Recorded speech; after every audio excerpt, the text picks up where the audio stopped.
I take it back.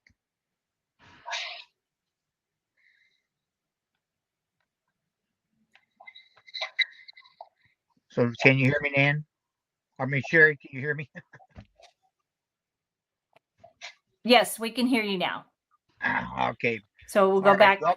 Welcome those attendees. I'm sorry, I'm the technology problem today. Welcome to the weekly Volunteer and Combination Officer section webinar series. I think today it's a different kind of topic. It's one of those topics that we don't really like to talk about, but John Tippett has been living it for the last several years, lived it for many years before that, but working with the National Fallen Firefighters Foundation. So we're talking about when a firefighter dies beyond the dollars and cents.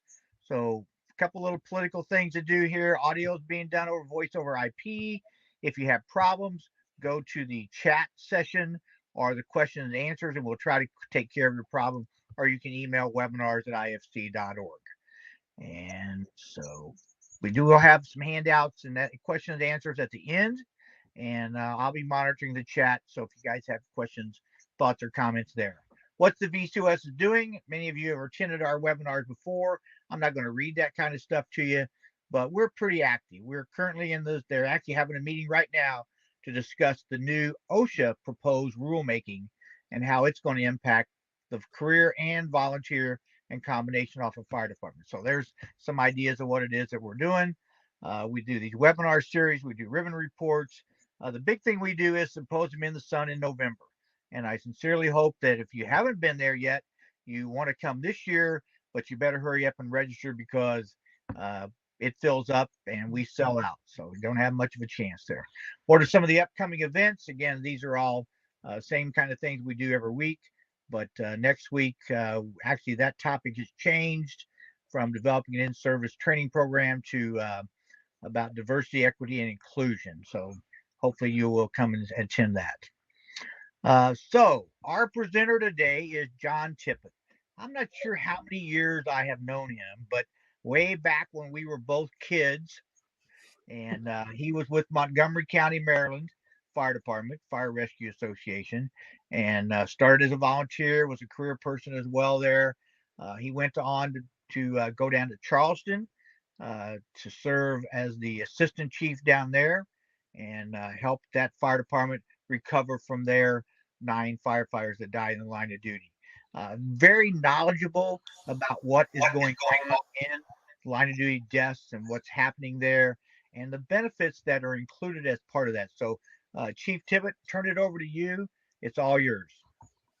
Thanks, Chief. I appreciate the introduction and definitely appreciate the opportunity to present to the audience today. It's a real privilege to have an opportunity to talk about this topic. It's a topic I'm very passionate about and one that we've sort of been moving on in looking at the world through a couple of different sets of eyes so that we take into account the firefighter line of duty death. There's an acute impact of when that occurs. And there's also an acute, long-term, midterm, short-term, lifetime experience that takes place. So the idea and really the basis for this program is to sort of give you another perspective, maybe have you think about the line of duty death event in a different way. And if it in any way spurs you to take additional steps to do whatever you can to reduce that preventable line of duty death, because I'll start right off by saying we know that every death can be prevented, but we do know that a good number of the ones that we do experience have options. So just kind of a recap, the foundation was created by Congress in 1992. It's a nonprofit. We are headquartered in Emmitsburg, Maryland. I'm sure most of you are probably aware of that. We had 3 critical missions. And the first and foremost, by congressional mandate, is honor, remember America's fallen, provide the assistance to the families for as long or as short as they need it. And then a new mission was added. The extended mission was added in 2004 to work on some training and education to reduce that preventable line of duty death. So the honorees are laid at or recognized at the National Memorial on the campus of the National Fire Academy. And we are the keepers of the memorial. So Originally, when the memorial was established, the fire service took care of the memorial itself, and then the caretaking of the memorial was transferred over to the National Fallen Firefighters Foundation. The U.S. Fire Administration was the original keeper. We now work in cooperation with them, but it's principally the NFF's responsibility to take care of the memorial and run the National Memorial Service. One of the misconceptions out there is that the memorial service we do every year is the National Fallen Firefighters Foundation Memorial Service. It is not. It is the National Fallen Firefighter Memorial Service. We just happen to be the people that are charged with putting it on. So it is America's tribute to the fallen firefighters that died in the line of duty in previous years. So just some perspective, 5,201 firefighters have given their lives since the memorial was established in 1981 by President Reagan, and then commissioned and built for the 1982 year.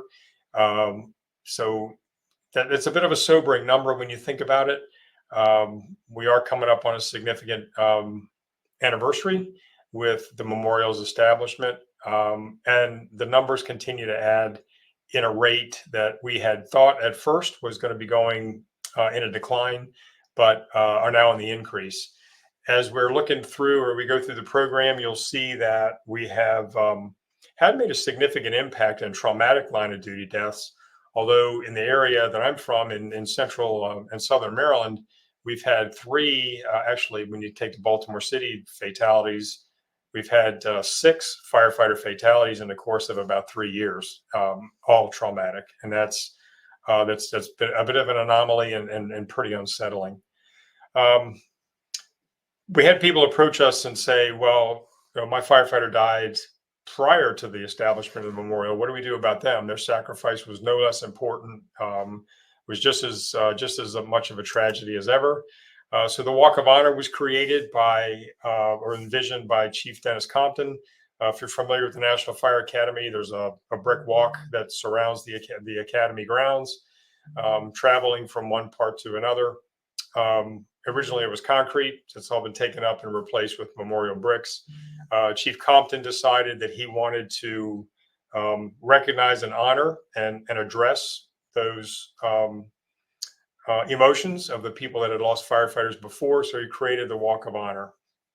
He went out to each state, and each state now has provided funding for the line of duty deaths that occurred prior to the establishment of the National Memorial. And we keep having names added there. I was just at Emmitsburg this past weekend for the EFO symposium, and a firefighter approached me. His dad had died of a presumptive cancer, what we would consider today a presumptive cancer. And his father was able to get a workers' comp claim for his cancer death prior to 1981. The date, exact date escapes me, but he was asking, could I get my dad added as a line of duty death? So we have people approaching us all the time. I know in my experience in Charleston, the Charleston 9 garnered a significant amount of attention, obviously, for the breadth and depth of that tragedy. But there were 13 or 14 other firefighters that had died prior to that. And we also had another element of fire service delivery in Charleston. In the antebellum days, the city had ward engines that were staffed by enslaved Africans and some freed blacks. And that entire part of the fire service had its own history of that line of duty deaths that were just now being unearthed. So 8,312 additional firefighters have given their lives in the service of their communities. Those names on the Walk of Honor date back to the early 1800s, to as early as the fire departments had started. So let's talk about, well, first we'll talk about the cost. This is going to be beyond the dollars and cents, but we'll talk about the dollars and cents, because in a lot of cases people think that there's a complete encapsulation of somebody after they die in the line of duty and the family is certainly well taken care of financially, but that doesn't come close to what happens emotionally. So we see those costs in two ways. We see the direct costs that are the result of the actual death, and then we also have indirect costs that come into play, and we'll spend a little bit more time talking about those after we go through the numbers here. So we're going to create a character. We're going to create an amalgam of firefighters. For the rest of the presentation, it's Firefighter William Edwards. This is not a real person. If there's any Firefighter William Edwards out there today, we just picked the name out of the air. So just kind of give you a sense of where he is. Firefighter William Edwards was a 15-year veteran. That was kind of like the average. At the age of his death, he was 36 years old. His projected life expectancy in America today was 84 years old because he was in good health. He had been married for 10 years. He had 2 children. He owned a home. He was just your all-American, average American firefighter out there. Vehicle owner, had his own car. In addition, he's a military vet. And as many firefighters do, giving back to their community, he's also involved in 3 different arenas. Sort of paint the picture of who Firefighter William Edwards, our average American firefighter for the presentation here.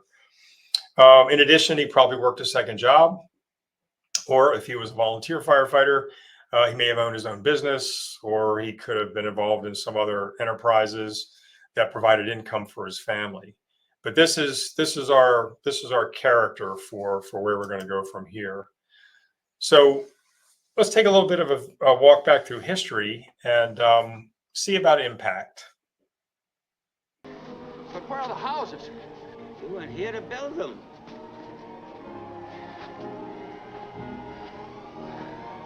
Your brother, Harry Bailey, broke through the ice and was drowned at the age of 9. That's a lie. Harry Bailey went to war. He got the Congressional Medal of Honor. He saved the lives of every man on that transport. Every man on that transport died. Harry wasn't there to save them because you weren't there to save Harry.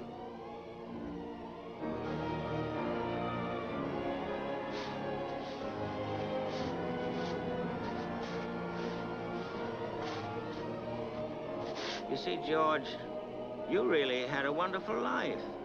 Don't you see what a mistake it would be to throw it away? Clarence, Yes, George? where's Mary? Oh, well, I can't... I don't know how you know these things, but tell me, where is she? If you know where she is, tell me where my wife is. I'm not supposed to tell. Please, Clarence, tell me where she is. You're not going to like it, George. Where is she? She's an old maid. She never married. Where's Mary? Where is she? Where is she? She's just about to close up the library!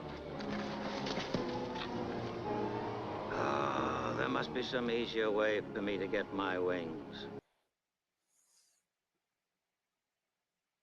So to take a walk back in time, Frank Capra's timeless movie about It's a Wonderful Life, story of a man that thinks his life is not all that great, but then he is visited by an angel and sort of lays out the case for what would have happened if he hadn't been there.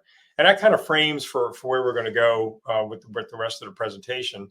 A lot of times we don't quite engage in consequence projection. So we think about the event or responding to an emergency or reacting to a situation, and we haven't quite thought about what happens beyond that point. And that can kind of lead us into a trap of not being able to get out of a situation or being exposed to some sort of a risk or other sort of threat to our existence that we just didn't quite think through. So two kind of places that the impact of the death happens. There are tangibles and intangibles. There's operational impacts. The economic impact is kind of astronomical, and we're going to talk about that in just a second, because when you start laying out the dollars and cents of a line of duty death, that can be kind of overpowering. But then you take that into the intangibles that are out there. What happens to society when we're gone? What happens over the course of a lifetime that takes place? It sort of becomes the way that we want to start to approach firefighters when we discuss with them the whole concept of risk and how it is they approach their tasks. So simple task: you go out to the grocery store with the family, and the next thing you know, you're not there. So the family has to continue to eat. They continue to have to grocery shop, but those small moments in life, and if you think back over the course of your own existence, if you traveled to the grocery store with your parents, like I can remember doing, there was some memorable moments there. And then, of course, when I went grocery shopping with my kids as they were growing up, some of those little moments in history that they don't seem to have a major impact in your world, but they become the memories of that are imprinted on people's brains for a lifetime. And when the firefighter is extracted from that because of his line of duty death, what happens to the family? Are they able to continue at the quality of life and with the quality of food that they wanted to, that they were enjoying prior to the death? And then the meals that the firefighter is no longer there for. That's one of the intangibles. That's one of the impacts that happens. There's no more conversation at the table, no more walking down the aisles, making preferences. The next thing that happens is that social engagement. Firefighters love to be involved in things. Many of you are probably out there coaching sports, participating in a variety of different elements in your community. And then we are out of the picture. So who is going to help mold the minds of those young folks there in that video or in that picture if that firefighter's not there? If that firefighter is extracted from there, or if that firefighter had been engaged and then was taken out, what is the long-term impact on those three individuals there that looked up to that firefighter for guidance, that thought that firefighter was the world to them, that meant a lot to the families and the other parents that firefighter was giving of their time. And we sort of start to find that there's more than dollars here involved. There's actual impact on people's lives that are changed forever. In addition, we tend to be a fairly handy group with our ability to do things, pull people together, work on large projects. Who is the leader of the Habitat for Humanity? And in a lot of our experience, what happens to some of these elements, some of these enterprises, is the firefighter is such a significant force that the group disintegrates. It falls apart. It can't go on.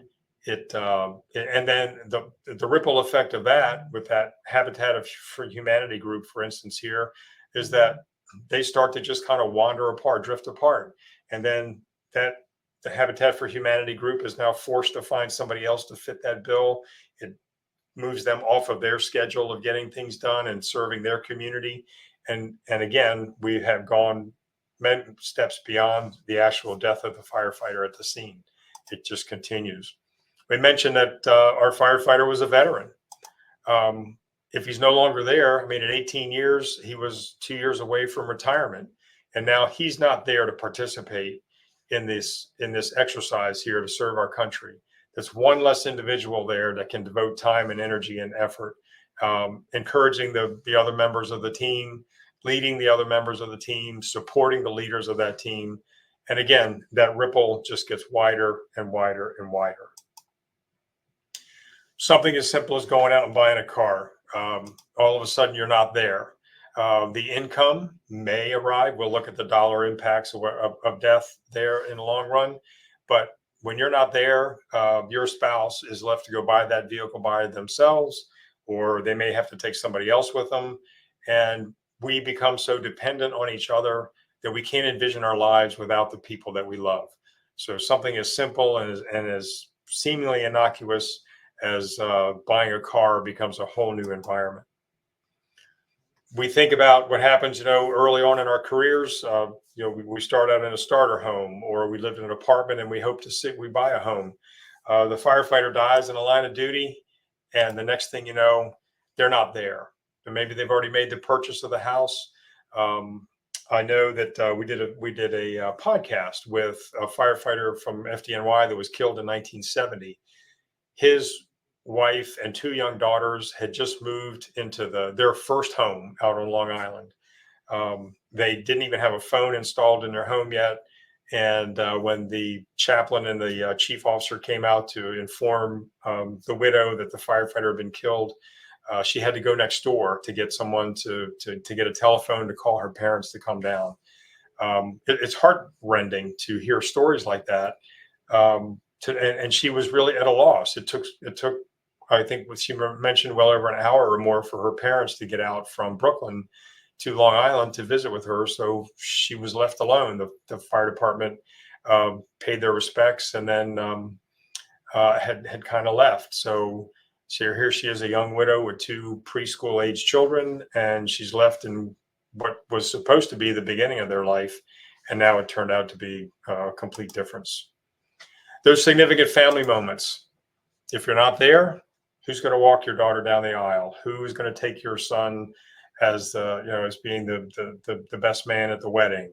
Or who's going to be the person that provides the funding to make that happen, to make that bride's dream a reality? When we're not there, we're not there. Other people step in, but it's not the same. And that's kind of the point about the indirect impact of what happens when there's a line of duty death. Take it to retirement. You've invested in your community for a long time, and your community says, thanks for your service. You're welcome to go have a good time and live a good life, but you're not there to walk that little grandchild down that walkway there. So another indirect impact. And now we're talking with, originally Firefighter Edwards was a young man with 2 young children.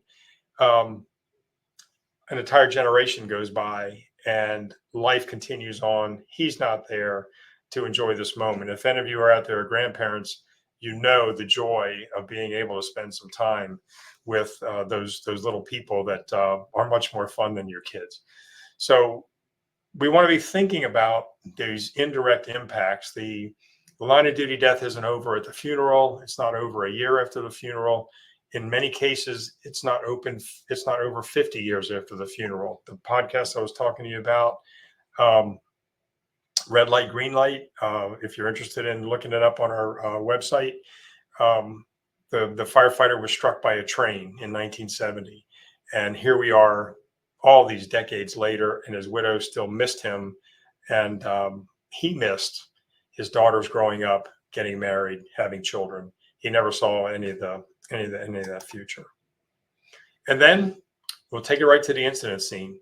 If you're not there, then you're not there. Who's going to rescue this child if you're not there? The way lives align and things line up. If you're not there to serve your department or your community, what's going to happen for that child? That child may have had a chance if you were there, in the same way George Bailey wasn't there to rescue his brother. There's not somebody to rescue that child. We talk about the camaraderie of the fire service. Now we're excluded from that as well. The person on the left could have been somebody that the firefighter on the right was mentoring along the way, and then they're out of the picture. If any of you out there have experienced a line of duty death personally, my heart goes out to you. You know how much it hurts. You know the impact of what happens here. You know how your lives get knocked off of the tracks, and how difficult it is to get back on and make something work the way it was originally. With that firefighter missing from the command team there, who's to say that fire ground doesn't go bad? Because there isn't the wisdom, the experience, and the opportunity there. Not to mention the fact that if Firefighter Edwards is killed, he never got a chance to be Chief Edwards. So the National Safety Council, we've talked a lot about the emotional impact and the long-term aspect on society. Let's talk about some of the dollars and cents. The National Safety Council puts a worker death at about $1.2 million. That figure is a little bit dated now. It's probably gone up quite a bit, but the financial impact, the immediate financial impact of a worker death is about $1.2 million. So we're looking at some insurance actuaries. Depending on where you live, it varies from place to place. The cost, the immediate cost of the death itself, ranges from $18,000 to $42,000. We're talking about now in times where budgets are tight, where we still have to maintain service. We still have to talk about the immediate needs of the family, making the car payment, making sure there's enough gas in the car, making sure the kids still have the equipment they need to play their sports, donations to the church or other charities that are out there. All of those types of dollar figures come into this range here. So for Firefighter Edwards, we take a look at some of the things, a lifetime of fiscal impact. So we, with the Victims Compensation Fund in New York, we've seen a new number arrive at the cost of a death. The compensation for the 9/11 firefighters, if the Victim Compensation Fund is $3.2 million. You can ask anybody that's received that kind of funding, and they'll say for 10 times more than that, I'd want my loved one back. But in just the fiscal impact of what happens over the lifetime of a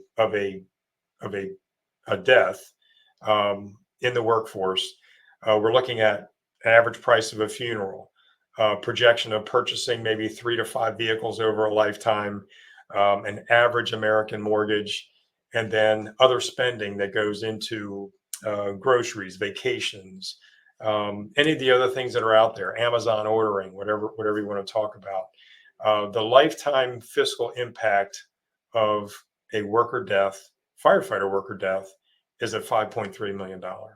We're talking about a number that's really hard to get your head wrapped around. And that's the dollars and cents, the hard figure there. So we now have looked at the emotional impact, the community impact, the fiscal and financial impact. And I hope I've kind of set the stage for you to sort of come to an agreement that we need to work as hard as we can to reduce every preventable line of duty death. As I said at the opening, but we will never eliminate death in the workplace. It's not just about firefighting, but death in the workplace and firefighting. We've done a really, I would say, decent job of reducing traumatic deaths, but now there's a trend upward over the last couple of years that we don't really have a good handle on exactly right now. In that vein, the NFF's efforts towards prevention have settled primarily on appealing to rational thought when it comes to risk, recognizing that we can't eliminate risk from the job, but doing everything we can to keep that risk in a place where we will be able to function effectively and efficiently, fulfilling our mission, and then be able to get home to our crewmates, but also our loved ones, that baseball team, the Habitat for Humanity, show up for the daughter's wedding, be the best man at the son's wedding, see the grandchildren be born and have them experience the joy of what a grandparent, the unique love a grandparent can provide. So on the foundation side, we've also started to concentrate. We have our legacy programs, the After Action Review and LEGH. We've also started to get into the critical decision-making component through a new program called Attributes of Leading Relatively, and a variety of different deliveries we're doing now that focus on critical decision-making.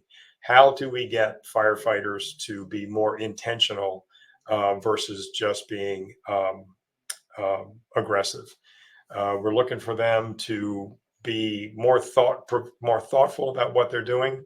We're looking across the Atlantic Ocean at the British Fire Service. They've done remarkable work over the last 2 decades on looking at how thought impacts risk. And we're in the process of developing a new module for our Fire Hero Learning Network on critical decision-making for firefighters. So a couple of presentations we're working on now that make a difference there. We think we're making a difference. We're drilling down to orienting. So we're trying to get firefighters to be more thoughtful in their approach so that they are less impulsive and more intentional with the way they approach the risk of the job. And in another vein, instead of just talking about managing risk, we're talking about dominating risk. And there's a whole different mindset about what that means. But in essence, we borrowed it from the military about if you want to defeat an enemy, you have to orient to the situation faster than the enemy does. and then you have to beat them with overwhelming force. Too often in our job, we've taken our time to say, well, I'm just going to I'm going to give it the maximum effort, and I have no sense of victory. And that has translated to what you could really consider to be a corruption of concept, and has resulted in some firefighter fatalities. One person engine shows up, you attempt to do the work of 4 or 5 people. We really put those people, our firefighters, in a bad situation by doing that.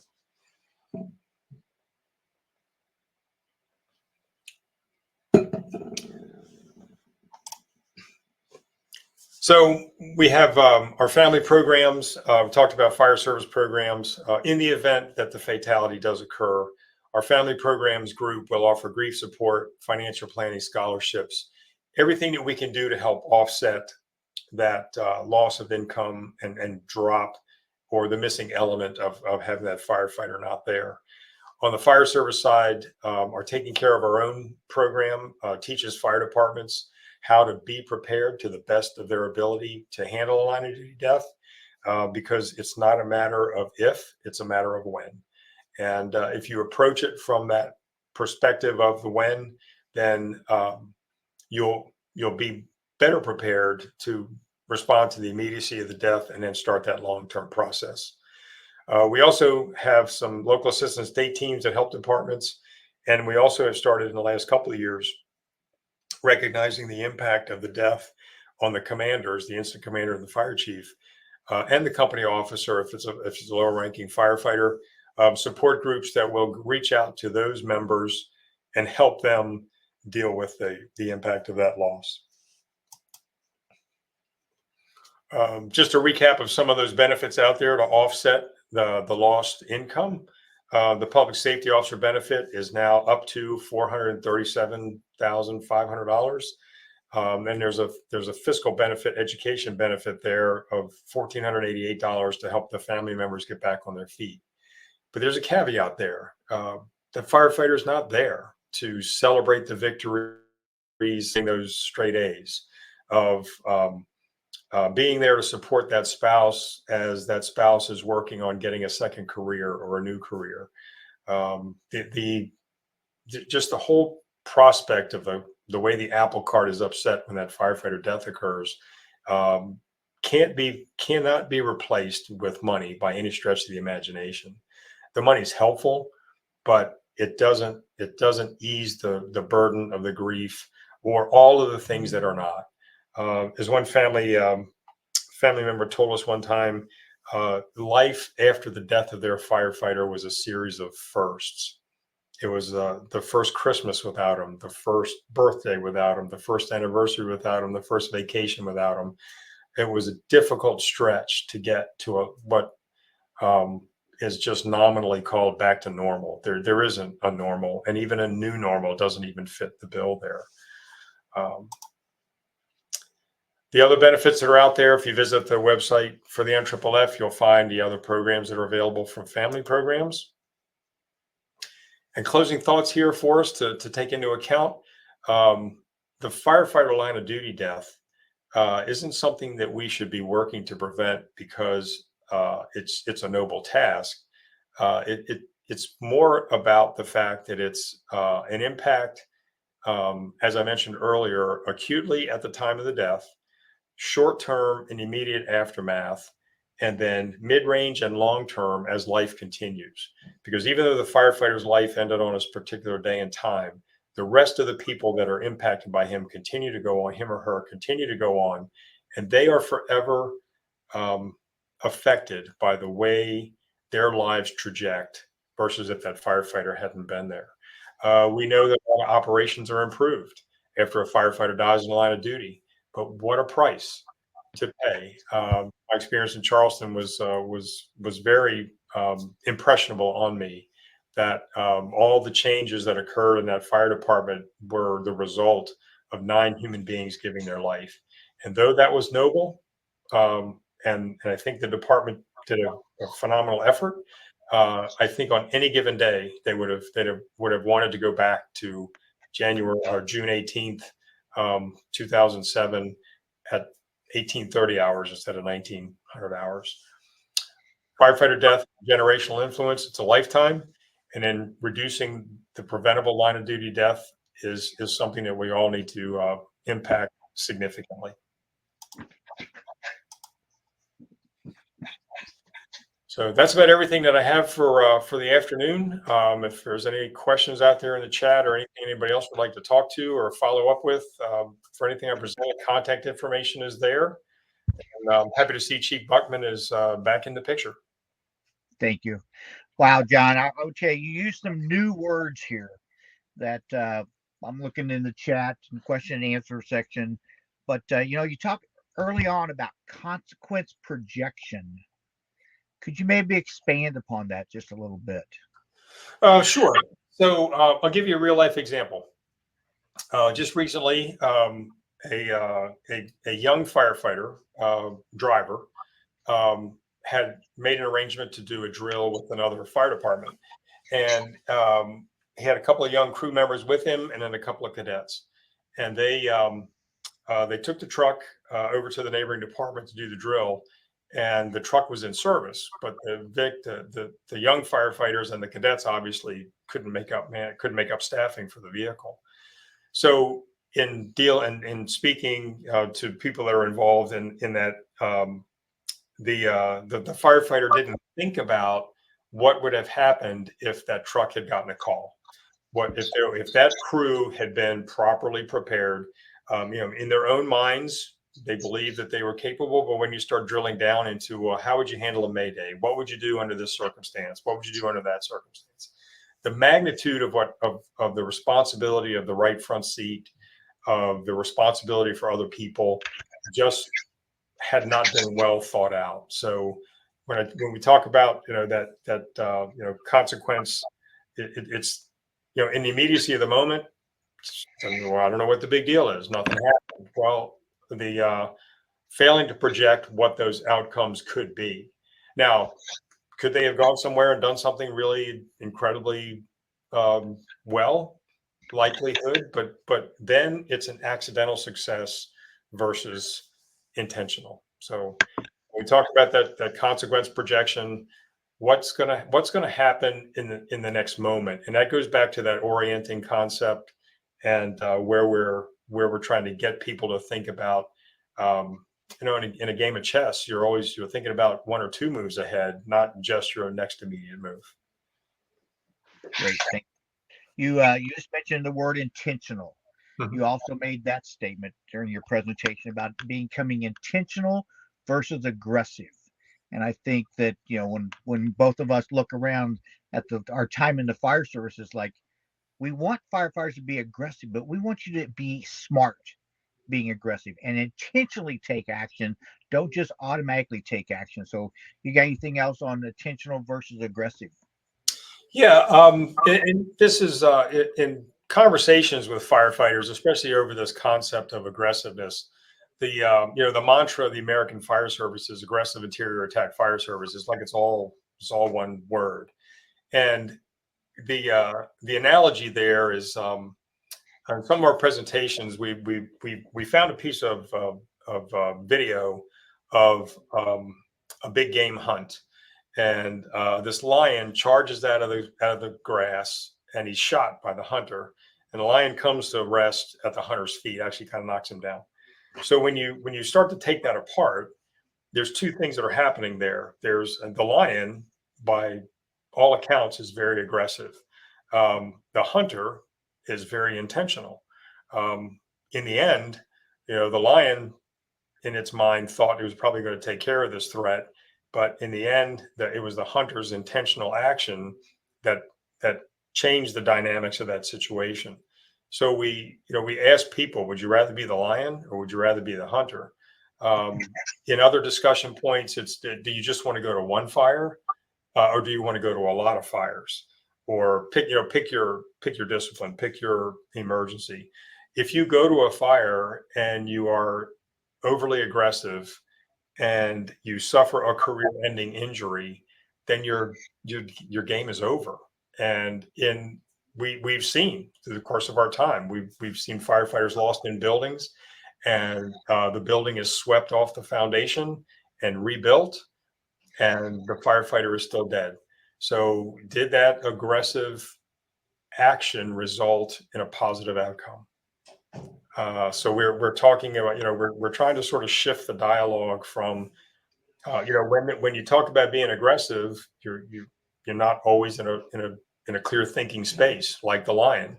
But if you are intentional, every action has a purpose and every purpose has an action. Great, thank you. You mentioned right front seat. I saw your presentation on right front seat. I still want to have, I am going to have you at Symposium in the Sun here in November to do that, because you're talking, these two things are just that. It's that right front seat, consequence projection and intentional versus aggressive. And we got to get over this attitude. Well, nothing happened. Yeah. Yeah, it's called lucky. Remember Clint Eastwood when he shot that guy with his 357, and he asked the guy, I don't remember how many bullets I used, whether it was 5 or 6, and he goes, so punk, do you feel lucky? Yeah. We got to quit feeling lucky. The fire service has been lucky for way too long, and sometimes it does pay off. My last things, and you said this repeatedly, you're not there anymore. Think about that hole that we leave when we're not there. And that is a big part of what the NFFF is trying to do, is to try to make that process for the survivors a little better, because we all know there's a hole there. You're not there anymore. You're going to miss the daughters walk down the aisle. You're going to miss the what the kids doing things, baseball, sports, things like that. We don't want that. The NFFF doesn't want that. So when you looked at all the prevention stuff that John had up on the screen, all the different programs, there are a couple that are in person, but many of them are online. And for those chiefs in here or training officers on this program, look at this stuff. Do some research of what their Fire Hero Learning Network has, and figure out how you can use this stuff as part of your officer development material. Because we want officers to make the right decision for the right reason at the right time. So I don't know if there's anything else you want to say about prevention, but that, to me, we both know each other pretty well. That's a big part of what we're about. Yeah, and I've seen. I have some friends that worked in Baltimore City Fire Department too after their line of duty deaths, and they're not the same. It is a life altering event. As one of them said to me, that I'll never go to another fire with my friend, and that it just never ends. The disconnect of life never ends after the firefighter dies, and especially if it's been in an incident that could be deemed preventable, because then you start to wonder, what was it worth? What was it worth? Anything? And I say that when you start to go across the spectrum, people will say there's no amount of money. I'd even give my own life to have one more minute with my husband, my wife, my colleague, my son, whoever. Yeah, it is. When I was the state fire academy director in Indiana, I think I shouldn't say buried, but as part of my job, it was to help take care of line duty deaths. And I think we had like 8 of them, and had several active duty deaths, and we had cancer right there at the end. And every one of them even though I may not have known the people, every one of them had an impact on me. And I have had a couple firefighters on my fire department who died active duty, not line of duty. And there's a big hole. One of them I grew up with. The other one, I raised him. His mom said I kept him out of juvenile detention. He died at 51 years of age from a medical condition. And I think about him daily. And we weren't living together. We weren't really family. And so, as those who are on here, think about the consequences of our actions and how it's going to impact us emotionally, not just emotionally, not just financially. Right. And so, John, I will let you make any closing kind of comments you want to make, and then we'll wrap this thing up. I just want to say thank you very much for the opportunity. Certainly hope you found the presentation a little bit thought-provoking. We at the NFFF, we're committed to try to do everything we can to, as our mission says, take care of the families and then reduce every preventable line of duty death that we can. I wish everyone out there the best of luck, and take care. Stay oriented. John, thank you very much. Yes, you did cover what I had in mind when I saw that, your presentation. I didn't want to mention this, but now I will. That you talked about the total cost of of a firefighter dying was like $5.2 million, and it's like, wow, we have no idea the fiscal impact as well. But yes, the topic was good. It is thought provoking. It is not a topic we like to talk about. Safety is one of those things like, oh, we don't need to be safety. Well, yeah, we do need to be safety. So, but yeah, John, thank you very much. I appreciate it. Let me see. There's a couple other slides here. You're going to get a link for the recording, and hopefully you'll share that with your people. And then we certainly fill out the survey. That's what gets you your certificate. You get a certificate of attendance. So with that, John Tippett, I want to thank you for this, for the attendees that participated today, and for those that might watch this on video. Thank you very much for caring about the fire service and your brothers and sisters enough to take this program and see how you can make a difference in the lives of our brothers and sisters firefighters. God bless each and every one of you. Thank you. Take care. Have a great day. Bye-bye.